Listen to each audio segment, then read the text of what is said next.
Сәлем достар, бүгін сіздермен ішек-қарыннан дайындалатын ыстық салат дайындайтын боламыз. Ол үшін бізге ішек-қарын, пияз, болгарский, помидор және чеснок қажет болады. Табаға, қызып тұрған табаға ішек-қарынды салдым. Менде ішектер майлы болғандықтан май қосқан жоқпын. Пияздарын осылай ірілеп турап, ішек-қарынның бетіне салдым. Менде сиырдың ішектері 3 сағат бойы қайнатып пісіріп алдым.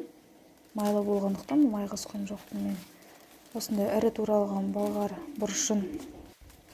Менде қатырылған болгар бұрышы болғандықтан ішек-қарыннан шыққан май бетіне тоңып тұр. Қазір байқасаңыздар ақшыл-ақшыл болып тұр, ол жаңа майлар. Енді қызанақтарымызды саламыз, ірілеп турап. Бәрін біркелкі етіп турап, біркелкі қуырамыз 3-4 минуттан. Көп қуырудың қажеті жоқ. Бұл жерде менде сельдерейдің жапырақтары. Бұл да қатырылған сельдерей жапырақтары. Тәбетімізге байланысты, талғамымызға байланысты тұз.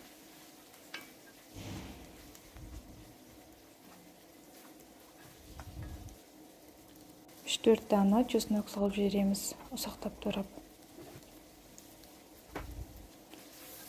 Бір айналдырып аламызды. Біздің ішек-қарыннан ыстық салатымыз дайын болды. Каналыма жазылып, лайк басуды ұмытпаңыздар. Сіздермен болған мен Мөлдір. Деликатес бұл, ерекше витаминге бай салат. Дәмін көретін боламыз.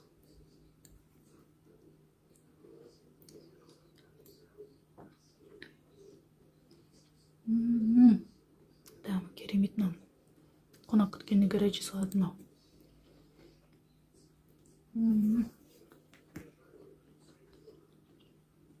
Жасап көріңіздер.